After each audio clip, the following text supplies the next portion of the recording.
Commander Jiwoo Park stood in the observation deck of the Galactic Council station and watched the stars. She had been a liaison between humans and the Council for 5 years now. In all that time, she had never seen the Council members so angry. Behind her, the emergency session hall buzzed with heated voices. Dozens of alien species argued and shouted. Their translators created a wall of sound that made her head hurt. Jiwoo took a deep breath and turned around. It was time to face them. High Observer Velthar stood at the center podium. His insect-like body towered over the other council members. His 4 eyes glowed red with anger. When he saw Jiwoo enter, he pointed one of his sharp limbs at her. "There she is," Velthar said. His voice boomed through the hall. "Perhaps the human can explain why her species has violated every safe engineering protocol in the galaxy." Jiwoo walked down the aisle slowly. She kept her face calm. Her heart was beating fast, but she could not show fear. That would make things worse. "High Observer," she said with a small bow. "I am here to answer your questions." Velthar's wings buzzed. It was a sign of extreme frustration in his species. "Questions? We detected massive energy signatures from your space. Our best sensors show structures the size of moons. Your people have built weapons that could crack planets in half." Murmurs spread through the hall. A delegate from the Klexian Empire stood up. Her scales turned bright orange with fear. "The humans have gone mad. They are building doomsday weapons." "No," Jiwoo said firmly. "We have built the Sentinel-class planetary defense platforms. They are not weapons of aggression." "Defense?" Velthar's laugh was harsh. "Nothing needs to be that large for defense. Our scans show power cores that could destroy stars. We counted weapons that number in the millions. Each of your platforms carries more firepower than our entire fleet." Jiwoo had expected this reaction. The council species were old and cautious. They had maintained peace for thousands of years through careful balance. The idea of one species building such massive ships terrified them. "High Observer, may I show you our records?" Jiwoo pulled out a datapad. "We are willing to be completely transparent." Velthar leaned back. He had not expected that. Usually, species building superweapons tried to hide them. "You would share your data?" "Yes. We invite a full inspection of all Sentinel platforms. You can bring your scientists, your military advisors, anyone you want. We have nothing to hide." The hall fell silent. The council members looked at each other in confusion. This was not how aggressive species behaved. A small delegate from the Prixian Confederation spoke up. His voice was quiet and thoughtful. "Why would you build such things and then invite us to inspect them?" Jiwoo smiled. "Because we built them to protect everyone, not to threaten anyone. Let me explain why we created the Sentinels." She activated a holographic display. Images filled the air above the council floor. Stars and planets rotated slowly. 20 years ago, our deep space exploration teams found something. Old ruins on dead worlds at the edge of the galaxy. These worlds were not destroyed by war or natural disaster. Something consumed them. The images changed. They showed strange marks on planetary surfaces, massive gouges that spiraled from pole to pole. Cities turned to dust. Oceans dried up. "We found this pattern on 47 different worlds," Jiwoo continued. "All of them died the same way. All of them approximately 4,000 years ago. We studied your historical records. Every 4,000 years, civilizations at the galaxy's edge go silent. You classified these events as natural expansion and collapse." Velthar's eyes dimmed from red to orange. That was curiosity replacing anger. "We are aware of the cycle. Species rise and fall. It is the nature of civilization." "No," Jiwoo said. "It is not natural. We found physical evidence. Samples of biological material that does not match any known life form. Deep space probes detected similar readings in the void between galaxies. Something comes. Something ancient and hungry. We call it the Void Swarm. The Prixian delegate's skin turned pale. The old myths, the eaters from beyond. We thought they were just stories to frighten children. They are real, Ji Woo said. And according to our calculations, they are due to return soon, possibly within the next 50 years. The hall erupted in shouts. Some delegates called her a liar. Others demanded to see the evidence. Velthar slammed his limb on the podium, creating a loud bang that silenced everyone. Even if this is true, he said slowly, why build such massive ships? Why not warn the council and build defenses together? Jiwoo met his eyes. Because we ran simulations. If the Void Swarm is as large as the evidence suggests, entire planets will need to be evacuated. Billions of people will need protection while fleeing. Traditional warships cannot do that. They can fight or they can carry refugees, but not both. The Sentinels can do both. She changed the holographic display. A massive cylindrical structure appeared. It was the size of a small moon. Weapons covered its surface, but so did docking bays and shield generators. Each Sentinel can protect a planet with its shield grid while evacuating the population. It carries enough supplies for 50 million refugees. Medical facilities, food production, everything needed to keep people alive during an extended crisis. Yes, it has powerful weapons, but those weapons protect the shield grid and the people inside. Velthar studied the display carefully. Why did you not tell us while you were building these? Jiwoo looked down. Because we were not sure you would believe us. We needed proof. And we did not want to cause galaxy-wide panic over something that might not happen for decades. We thought if we built the Sentinels first, we could demonstrate their value. Then we could share the technology. Share? A delegate asked. You would give us these designs? Yes. If the Void Swarm comes, we will all need to work together. Humanity cannot save the galaxy alone, but we can start the process. We can build the foundation. The council members began talking among themselves. Ji Woo waited. She had said everything she could. Now it was up to them to decide if they would trust humanity. Velthar finally spoke. I propose we send an inspection team to the nearest Sentinel platform. We will verify these claims. If the humans are telling the truth, we will reconsider our position. If they are lying, we will take appropriate action. Jiwoo bowed again. We welcome your inspection, High Observer. I will arrange for transport to Sentinel-01 immediately. As the council members filed out, still arguing among themselves, Jiwoo returned to the observation deck. She looked out at the stars again. Somewhere out there, the Void Swarm was coming. She hoped the galaxy would be ready when it arrived.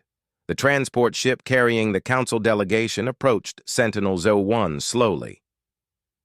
High Observer Velthar pressed his face against the viewing port and tried to understand what he was seeing. The platform was enormous. It made their largest battle stations look like toys. Impressive, is it not? Admiral Seo-Yun Kim stood beside him. She commanded the entire Sentinel fleet. Her voice was calm and professional. She did not sound like someone who controlled the most powerful weapons in the galaxy. It is terrifying, Velthar said honestly. How did you build something this large without anyone noticing? Seo-Yun smiled. We built it in deep space, far from any trade routes, and we worked on it for over a century. Slow and careful. We did not want mistakes. The transport ship docked with one of the Sentinel's many bays. The delegation stepped out onto a platform that stretched as far as they could see. Hundreds of smaller ships sat in organized rows. Crews moved between them, checking systems and loading supplies. Captain Hye-Jin Lee waited to greet them. She was young for such an important position, but her eyes showed confidence. Welcome to Sentinel-01. I will be your guide for this inspection. You may go anywhere you wish and ask any questions. Velthar expected her to lead them to weapon systems first. That was what military commanders usually did when they wanted to intimidate visitors. Instead, Hyejin took them in the opposite direction. They walked through corridors wide enough for 3 transports to drive side by side. The walls were clean and well lit. Signs in dozens of languages pointed to different sections. Velthar noticed that human text was not given priority.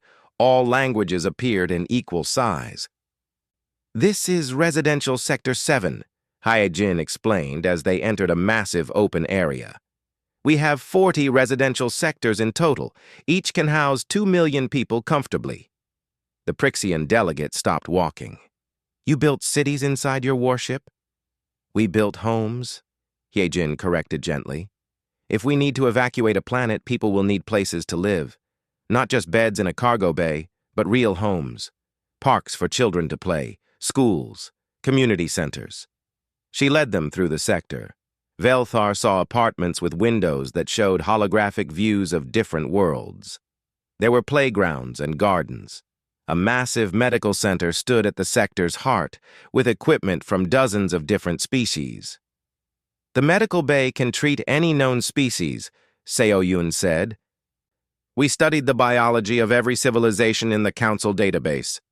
Our doctors trained to handle injuries and illnesses from all of them." A Klexian delegate touched one of the medical pods designed for her species. Her scales shifted to blue, showing surprise. "This is better than our own hospital equipment. It must have cost a fortune." "It did," Seo-Yun agreed. "But what good is survival if people die from treatable injuries? We built the Sentinels to save lives, not just win battles." They continued the tour. Hyejin showed them food production facilities that could grow crops from 100 different worlds, water purification systems, air recyclers, entertainment centers, everything a population would need to survive for years if necessary. Velthar began to feel confused. This was not what he had expected. "Where are your weapons?" "I will show you," Hyejin said. "But first, I want you to understand something. Come with me." She took them to a command center deep in the platform's core. Screens covered every wall, showing data streams and sensor readings. Officers from different human nations worked side by side, monitoring systems. Hyejin activated a large central display. "This is why we built the Sentinels." The screen showed images from deep space probes. Dark shapes moved between stars. They were difficult to see, but when the computer enhanced the images, Velthar felt his blood run cold. The shapes were alive. Massive creatures that dwarfed even the Sentinel platform.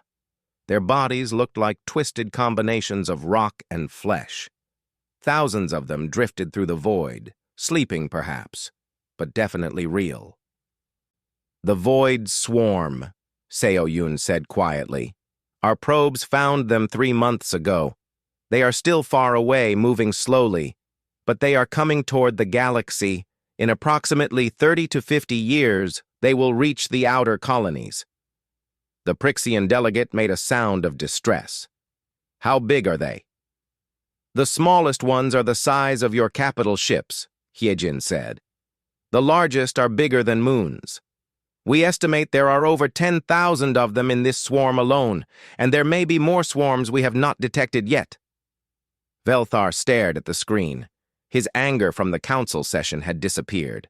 Now he felt only fear. "Can they be stopped?"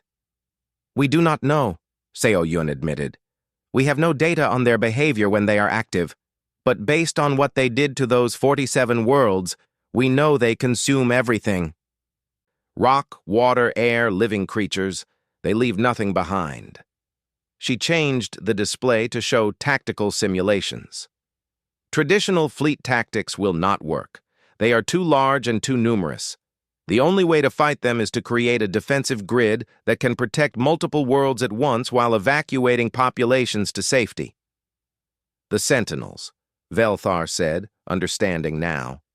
"Yes, each Sentinel becomes a mobile fortress. We position them around inhabited systems. When the swarm arrives, the Sentinels create overlapping shield grids. Nothing gets through. Meanwhile, we evacuate people through safe corridors to fallback positions." Hyejin added, Our weapons are designed to target the largest creatures first. If we can destroy the biggest ones, the smaller ones may become disorganized. But even if we can destroy them all, the evacuation is the priority. Every life saved is a victory. Velthar turned to look at Seo-Yun. Why did you position Sentinel-01 here? This is not human space. This is near Klexian territory. Seo-Yun met his gaze steadily. Because the Void Swarm will reach the outer colonies first. Klexian worlds, Prixian worlds, dozens of other species who live at the galaxy's edge. They will be hit before the swarm ever reaches human space. We positioned our sentinels to protect them first. The hall became very quiet. The council delegates looked at each other. They had come here expecting to find weapons of conquest. Instead, they found weapons of protection aimed at defending strangers. You would risk your platforms to save species who are not your allies? The Prixian delegate asked. Every intelligent life is worth saving, He-Jin said simply. That is not a human idea. That is supposed to be a galactic principle according to your own council charter. We are just putting it into practice. Velthar felt something change inside him. He had led his people for 40 years. He had always believed in the council's mission to protect all life. But somewhere along the way, protection had become about maintaining balance and preventing conflict. It had stopped being about actually saving people. These humans had spent a century building massive ships not to conquer, but to shield. They had positioned those ships to protect strangers first. They had designed every system with refugees in mind, not soldiers. Show us the weapons now, Velthar said. I want to see everything. He-Jin led them to the weapons deck. It was as impressive as Velthar had feared. Massive cannons that could fire projectiles through planets, energy weapons that could cut through anything, missile systems that numbered in the millions. But now Velthar saw them differently. These were not tools of aggression. They were the claws and teeth of a guardian. Powerful because they needed to be, not because humans wanted to intimidate others. I will recommend to the Council that we approve your Sentinel project, Velthar said. More than that, I will recommend we help you build more. If the Void Swarm is real, the galaxy will need hundreds of these platforms. Seo-Yun bowed. We hoped you would understand. We have designs ready to share. Any species that wants to build their own sentinels can have our full support. As the delegation prepared to leave, Velthar stopped beside He-Jin. Why did you show us the residential sectors first? You could have impressed us with your weapons. He-Jin smiled. Because weapons are not what make us strong, High Observer. Caring about others is what makes us strong. The weapons are just tools. The compassion is what matters. Velthar thought about those words all the way back to the council station. Captain Hai-Jin Lee was reviewing supply reports when the alarms started. Red lights flashed across Sentinel-04's command center. Her officers jumped to their stations immediately. Report, Hai-Jin ordered, moving to her command chair. Lieutenant Sung-Ho checked his sensors. Distress signal from the Klexian colony world Tixnal Prime. They are under attack by a massive meteor swarm. Impact in 8 hours. Hai-Jin pulled up the data on her screen. Her heart sank. The swarm was huge, thousands of objects moving at incredible speed. The Klexian planetary shields could maybe stop a few dozen, but thousands. The colony would be destroyed. Where is the nearest galactic defense fleet? She asked. 3 days away at maximum speed, Sung-Ho replied. They are responding, but they cannot arrive in time. He-Jin did quick calculations in her head. Sentinel-04 could reach Tixnal Prime in 6 hours if they pushed the engines hard.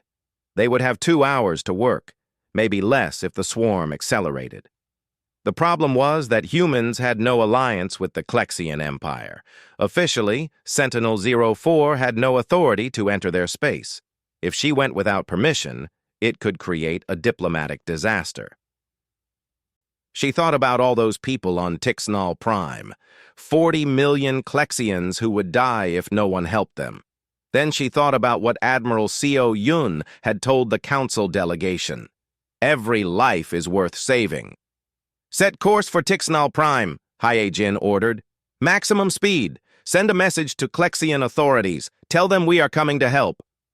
Her officers moved quickly. The massive platform began to turn.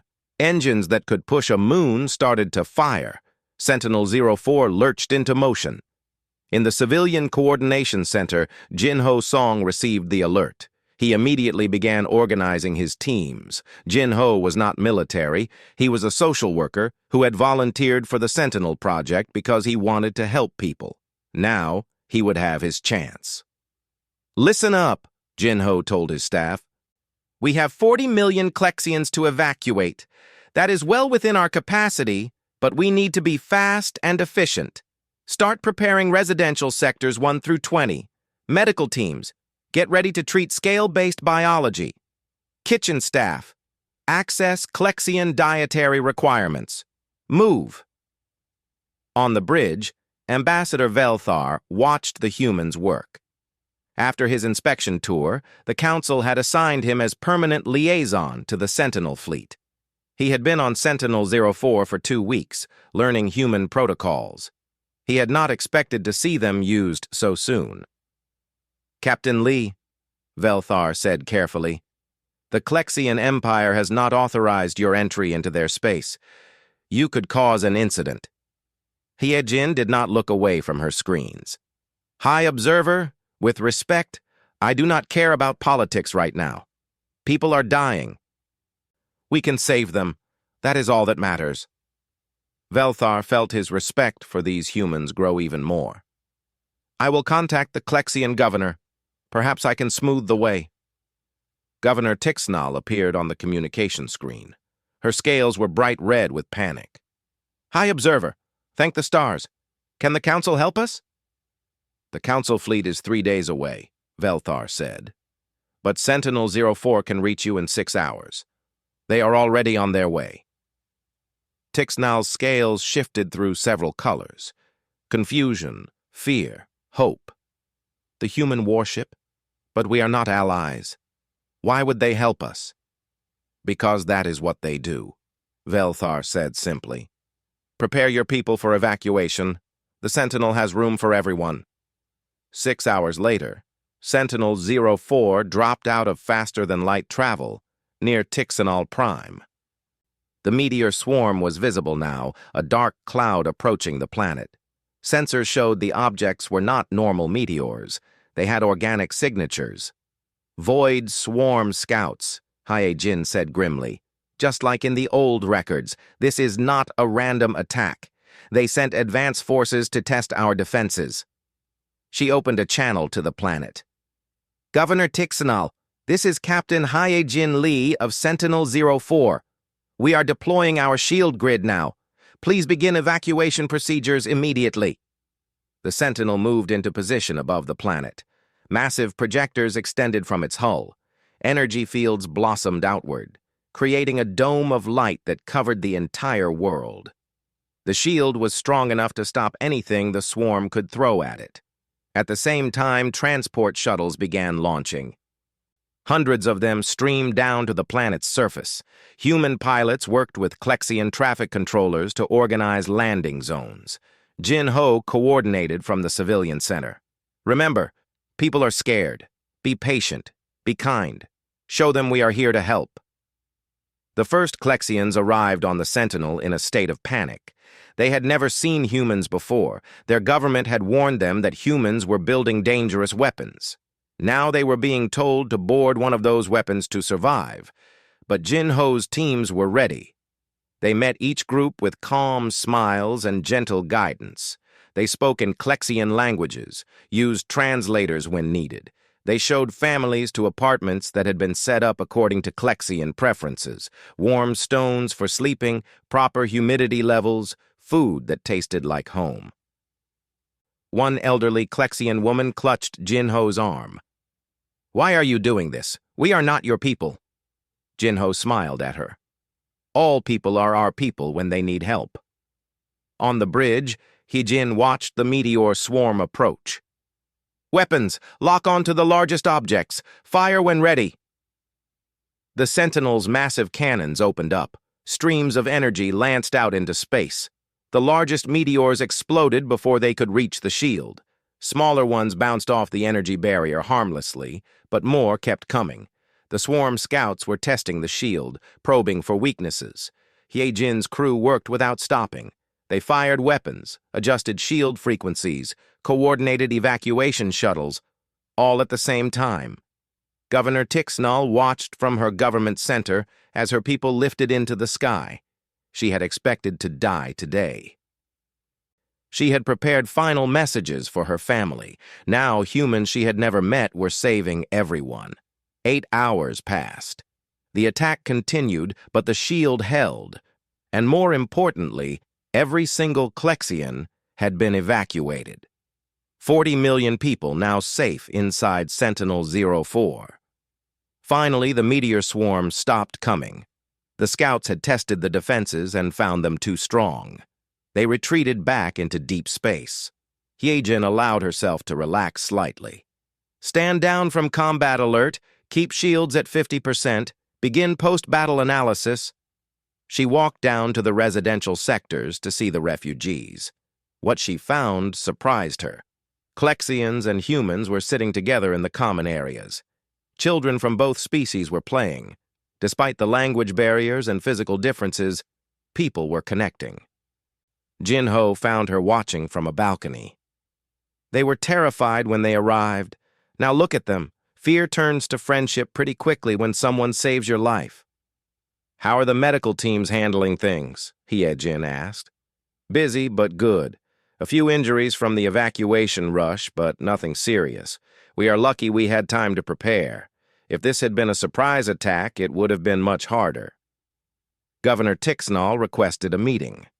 Hye-jin met her in a conference room designed to accommodate Klexian biology. The governor's scales were now deep blue, showing profound gratitude. Captain Lee, Tixnall said, I do not have words for what you did today. My entire world owes you a debt we can never repay. Hye-jin shook her head. You owe us nothing, Governor. We did what anyone should do. We helped. But we are not allies. You risked your ship, your crew for strangers. That is the point, Hye-jin said. We should not need to be allies for me to save your life. That is what we want the galaxy to understand. The Sentinels are not here to protect only humans. They are here to protect everyone. Tixnall was quiet for a moment. Then she said, My government has been afraid of your ships. We saw them as weapons pointed at us. But you pointed your weapons at the real enemy. You used your shields to protect us, not threaten us. The Klexian Empire will remember this. News of the rescue spread across the galaxy within days. Other species heard how humans had saved 40 million Klexians without hesitation. They learned how the Sentinel had protected and cared for refugees with kindness and efficiency. 12 species contacted the Council within a week. They all asked the same thing. Could the Sentinels protect them too? Could humans help them build their own platforms? Velthar reported back to the Council with a new perspective. The humans were right. The Void Swarm is real. They attacked Tixnall Prime with scout forces. If we had not had a Sentinel in position, 40 million people would be dead. We need more of these platforms. We need them protecting every vulnerable world. The Council voted unanimously. They would work with humanity to expand the Sentinel network. The age of cooperation had begun. And none too soon, because deep in space, the main Void Swarm was starting to wake up. 6 months after the Tixnall Prime rescue, the galaxy looked very different. Dr. Minjun Cho stood in the observation deck of construction platform Alpha and watched 3 new Sentinels take shape. Each one was being built by teams from multiple species working together. It still amazed him. 6 months ago, the galaxy had feared human engineering. Now, they were begging to learn it. Dr. Cho, a voice called. He turned to see Ambassador Velthar approaching. The High Observer had become a regular presence at the construction sites. The Klexian engineers have a question about the shield grid harmonics. Min-Jun smiled. Of course. Let us go talk to them. They walked through corridors filled with workers from dozens of species. Humans worked alongside Klexians, Prixians, and many others. The language barriers had been difficult at first, but they were learning. Engineering was becoming its own universal language. In the main construction bay, a team of Klexian engineers studied holographic blueprints. Their leader, Chief Engineer Rixall, waved Min-Jun over. Her scales were bright green with excitement. Dr. Cho, we think we found a way to improve the shield efficiency by 18%. Look at these calculations. Min-Jun reviewed the data. His eyes widened. This is brilliant. You are using your species' quantum resonance technology. I never thought to apply it to our shield generators. We learned from your designs, Rixall said proudly. You showed us how to make shields strong. We are showing you how to make them efficient. Together, we make them better. This was happening everywhere. Each species brought their own innovations to the Sentinel project. The Prixians had advanced sensor technology that could detect threats millions of kilometers away. Velthar's people contributed quantum computing systems that made the platform's artificial intelligence much smarter.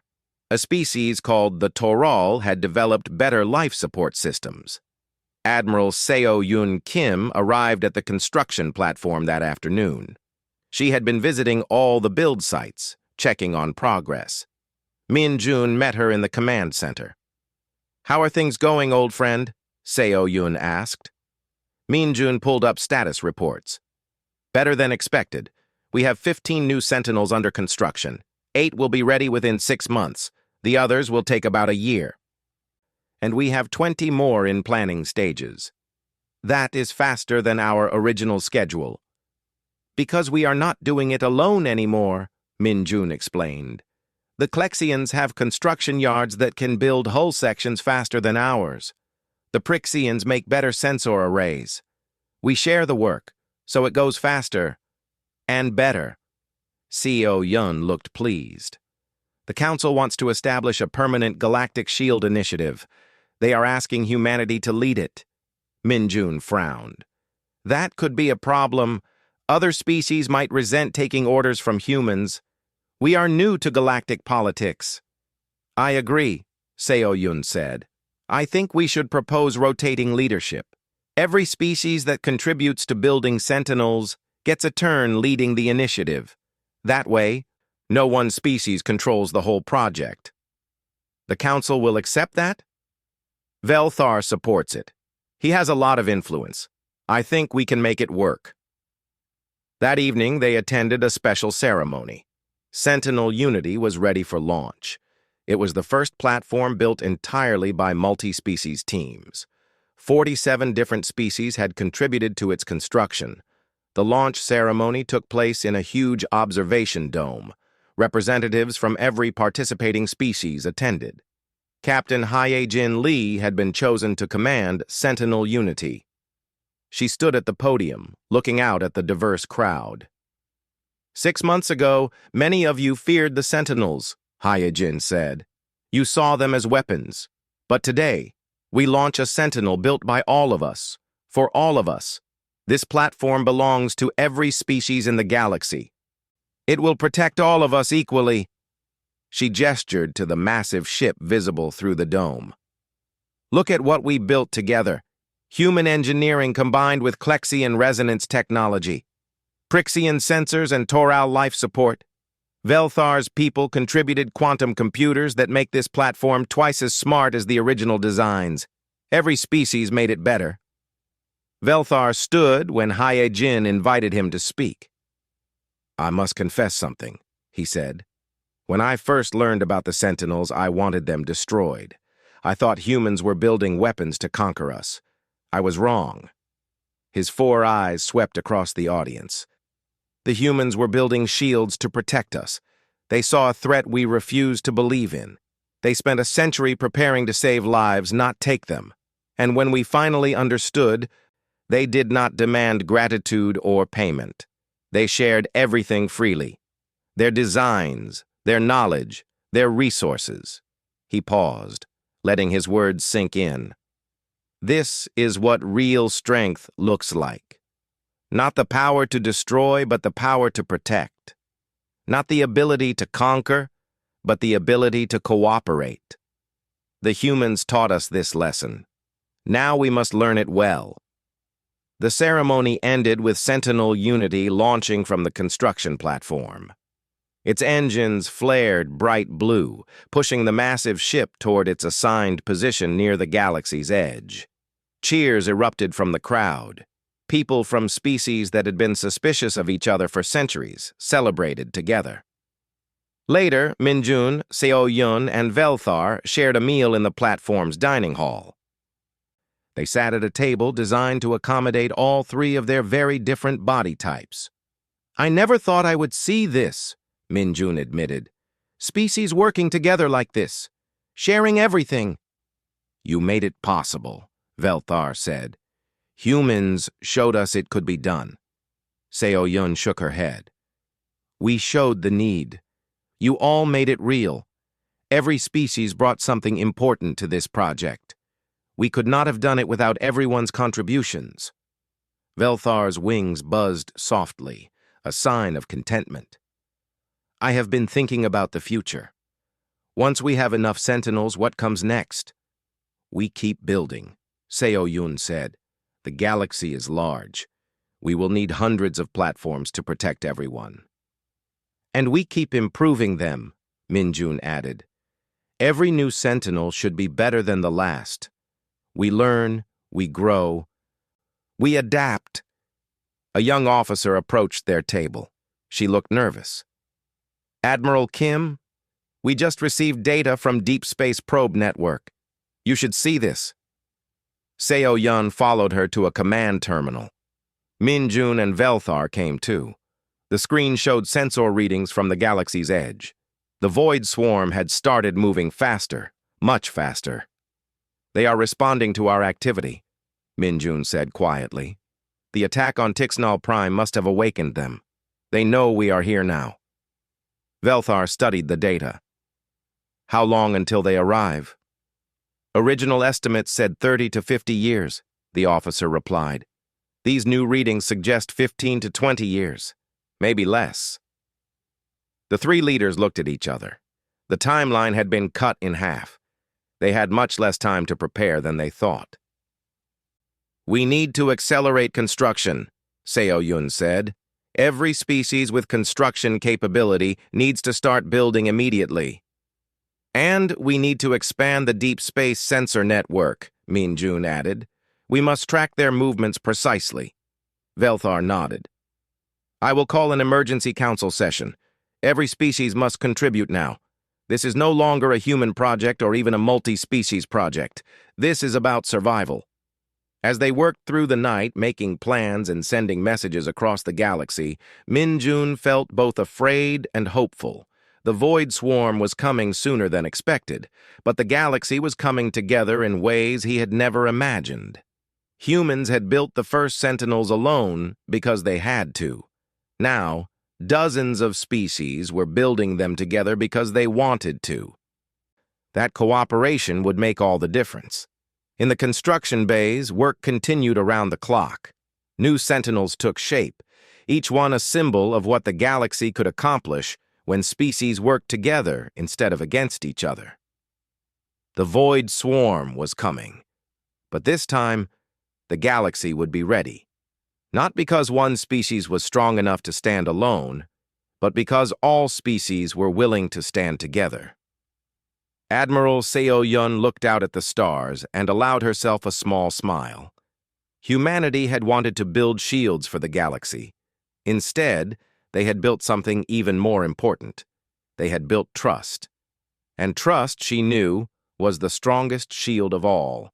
The deep space sensors detected them first, hundreds of massive shapes emerging from the void between galaxies. The void swarm had arrived, and they were even larger than anyone had feared. Admiral Seo Yun Kim stood in the command center of Sentinel-01 and watched the sensor data flow across her screens.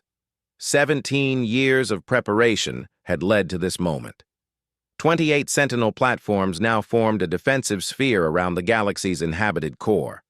It was not as many as they had wanted, but it would have to be enough. "All platforms report ready status," her communications officer announced. "Civilian evacuation protocols are active."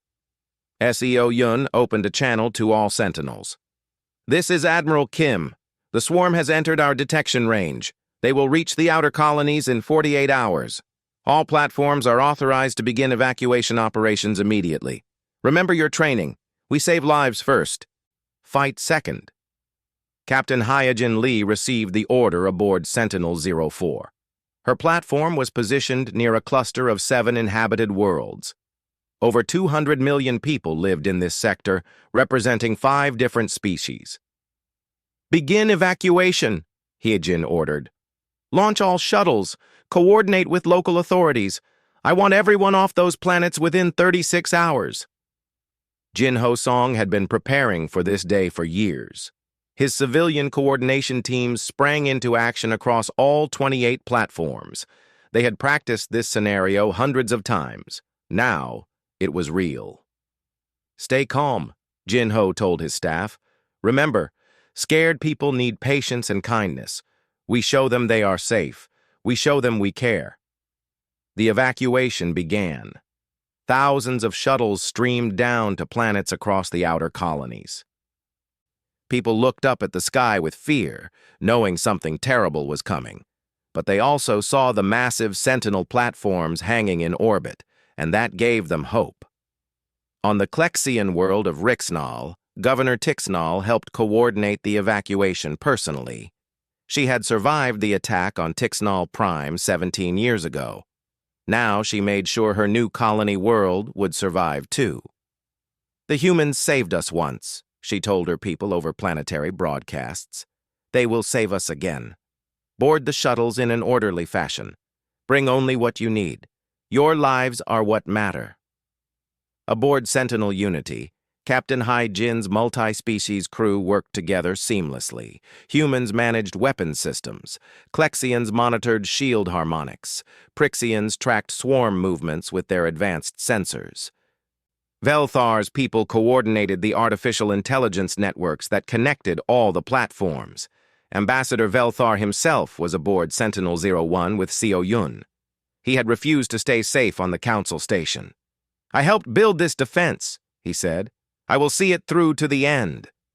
The Void Swarm came into visual range 30 hours later. Even on screens, they looked like nightmares made real. Massive creatures of twisted rock and flesh. They moved through space like sharks through water, hungry and relentless. Dr. Min-Jun Cho was aboard Sentinel-07, working with a team of scientists from 8 different species. They studied the swarm creatures, looking for weaknesses. "There," a Prixian scientist said, pointing to her screen. "The largest creatures have nodes along their bodies. They pulse with energy. I think they are coordination points." Min-Jun studied the data. "Hive minds. The big ones control the small ones. If we destroy the hive nodes, the smaller creatures should become disorganized." He sent his findings to all platforms immediately. This was what cooperation meant. One species discovered the weakness, all species could exploit it. The first swarm creatures reached the outer defensive line. Sentinel platforms activated their shields, creating overlapping grids of energy that covered entire sectors of space. The creatures slammed into the shields and bounced back, confused. Then they started attacking. Smaller creatures threw themselves at the shields repeatedly, trying to break through. Larger ones fired organic weapons that looked like streams of acid. The shields held, but the energy drain was enormous. "Begin rotating shield duty," Seo Yun ordered. "Platforms 3 and 7 dropped to 50%. Platforms 1 and 4 increased to maximum. We conserve energy by sharing the load." It was a tactic they had developed during training. No single platform tried to handle everything alone. They supported each other, covering weak points, sharing power when needed. The battle raged for hours, then days. The swarm kept coming, wave after wave. But behind the shields, the evacuation continued. Jin-Ho's teams worked without stopping, moving millions of people per hour into the safety of the Sentinel interiors. On day 3, the largest swarm creature appeared. It was the size of a small planet, so massive it distorted space around it. The creature headed straight for Sentinel 12, which protected a cluster of heavily populated worlds. "All platforms, focus fire on the primary target," Seo-Yun commanded. "Hit those hive nodes." 28 Sentinel platforms turned their weapons on the massive creature. Energy beams, missiles, kinetic projectiles, everything they had. The creature's hide was incredibly tough, but the concentrated fire started to damage it. A Klexian weapons officer aboard Sentinel Unity noticed something. "The nodes are more vulnerable when they pulse. We should time our shots." She was right. When the platforms coordinated their fire to hit during the energy pulses, the damage increased dramatically.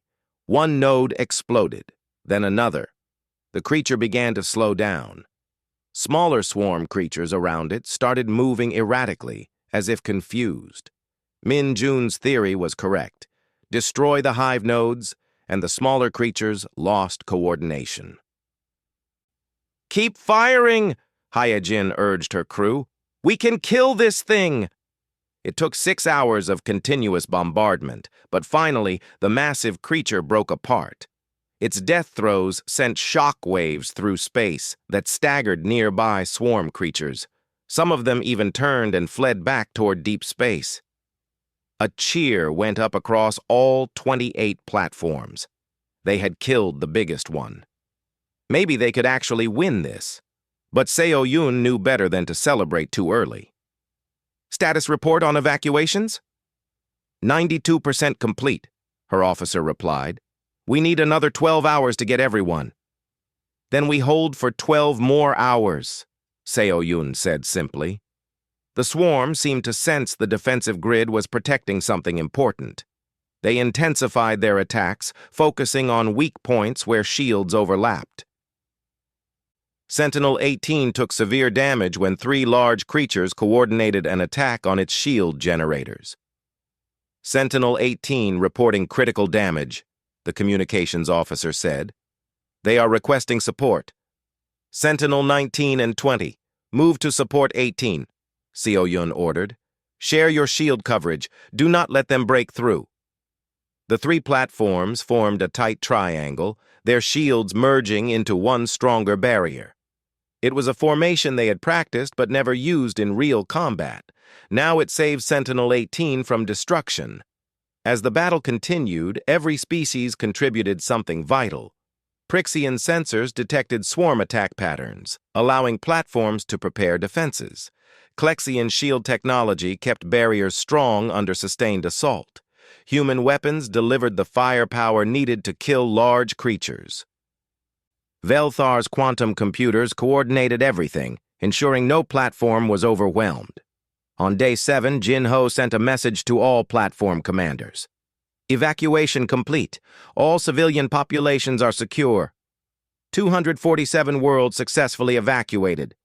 98% of the galactic population saved." Seo-Yun felt tears in her eyes. They had done it. Billions of people were safe inside the Sentinels. Now they just had to survive long enough to find those people new homes. The battle raged for 2 more weeks. The Sentinels held their positions, refusing to break formation. Every time a large swarm creature appeared, all platforms focused fire and destroyed its hive nodes. Smaller creatures, deprived of coordination, became easier to kill or drive away. Finally, the swarm began to retreat. Without their largest members, without the ability to coordinate attacks, they could not break through the defensive grid. They drifted back toward the edges of the galaxy, looking for easier prey. When the last swarm creature disappeared from sensors, Seo-Yun allowed herself to collapse into her chair. They had won. Against impossible odds, the galaxy had survived. Velthar approached her, his wings buzzing with exhaustion and triumph. "We did it, Admiral. Your plan worked." Seo Yun shook her head. "It was never just my plan, High Observer. Every species played a part. The Prixians found the hive nodes. The Klexians kept our shields strong. Your people coordinated our defense perfectly. We won because we worked together." In the weeks that followed, the Sentinels began moving evacuated populations to new worlds far from the swarm's path. Jinho's teams helped people adapt to their new homes. Species that had never lived together before learned to be neighbors. The Galactic Council held a special session 3 months after the battle. Representatives from every species gathered to discuss the future. Velthar stood before them. "We faced extinction. We survived because we cooperated. Humans built the first Sentinels, but we all made them work. I propose we make the Galactic Shield Initiative permanent. Every species contributes, every species benefits, and leadership rotates among all of us equally." The vote was unanimous. Admiral Seo-Yun Kim addressed the council afterward. "We built these platforms hoping never to use them in true war. We wanted them to be symbols of protection, not weapons of destruction. They became both, but the protection always came first. That is what saved us." She paused, looking out at the diverse crowd. "Humans contributed engineering and determination, but we could not have won alone. Every species here brought something essential. That is the real lesson. We are stronger together than any of us could ever be alone." Captain Hae-Jin Lee sat in her quarters aboard Sentinel Unity and wrote in her personal journal. "We built planet-sized warships, and the galaxy was unprepared, not because they feared our power, but because they did not understand our purpose. We built them to protect, not conquer, to save, not destroy. And when the real war came, that difference saved billions of lives." She looked out her window at the stars. Somewhere out there, the void swarm still lurked. They would return someday. But next time, the galaxy would be ready. Not because humanity had shown them how to build weapons, but because humanity had shown them how to work together. And that, more than any weapon, would keep the galaxy safe.